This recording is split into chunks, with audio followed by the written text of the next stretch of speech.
Hello, xin chào các bạn đã quay trở lại với kênh YouTube Review 5 phút. Trong tinh nghịch, ở những tập mới nhất, như các bạn đã biết, ngay khi Vương Lâm vào lôi chi tiên giới bằng đường hàng không, Viêm Lôi Tử đã cảm nhận được kẻ vừa tới này có chút thú vị.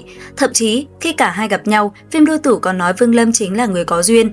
Thế nhưng khi đó, Viêm Lôi Tử chính là một bậc đại lão cao cao tại thượng, còn Vương Lâm, hắn mới chỉ là tên tu sĩ vấn đỉnh mà thôi, cảnh giới giữa cả hai chênh lệch rất nhiều. Thế nhưng, khi qua mấy trăm năm, cảnh giới ấy đã thay đổi ngược lại. Khi gặp lại, Vương Lâm đã là phong tôn cao cao tại thượng.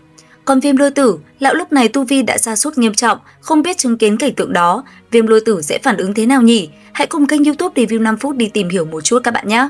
Và tất nhiên rồi, vừa gặp lại, điều khiến cho bạn người không thể ngờ tới chính là người hữu duyên năm xưa trong mắt Viêm Lôi Tử, giờ đây lại có thể trưởng thành đến một mức độ khủng khiếp đến như vậy.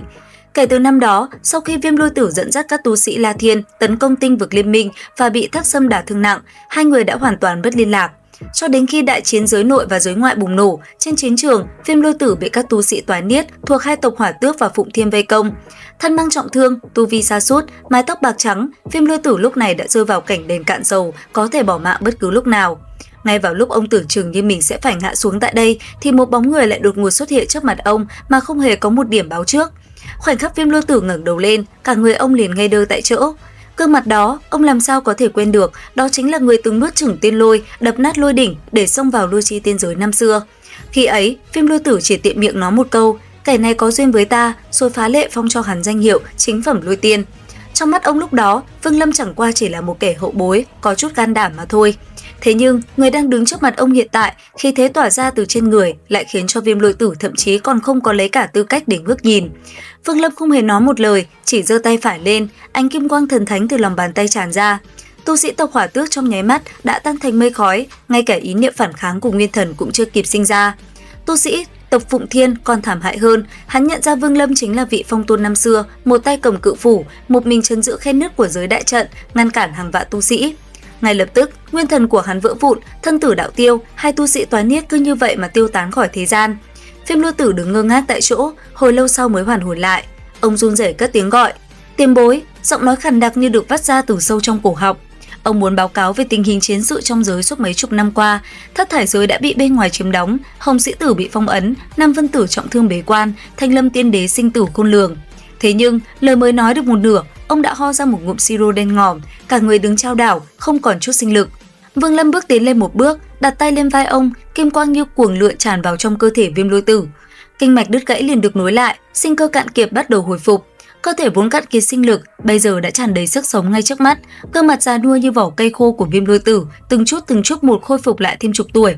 Khí tức lúc đó của lão thấp thoáng còn có dấu hiệu sắp sửa đột phá. Sau khắc đó, Viêm Lôi Tử cúi đầu nhìn đôi bàn tay đã khôi phục như ban đầu của mình, rồi ngẩng đầu nhìn người thanh niên mà năm xưa từng cần ông che chở. Trong đôi mắt ông giờ đây tràn ngập sự cuồng nhiệt và kính sợ. Ông há miệng muốn nói lời cảm ơn, nhưng liệu một câu cảm ơn có đủ để xứng với phần ân tình này?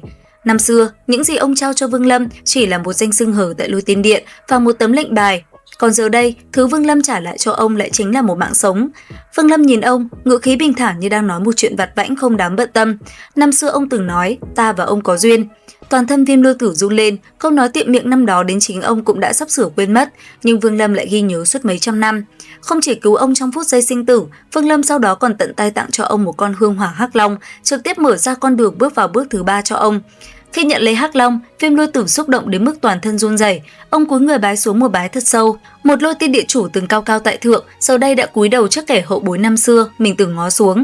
Từ một người hữu duyên đến bậc phong tôn, từ sự thử thách, lợi dụng ở lôi chi tiên giới cho đến việc liều mạng cứu giúp trên chiến trường ngoại giới. Suốt mấy trăm năm quang âm, Viêm Lôi Tử đã chứng kiến trọn vẹn hành trình Vương Lâm từ một con kiến hôi trưởng thành một đại năng nghịch thiên.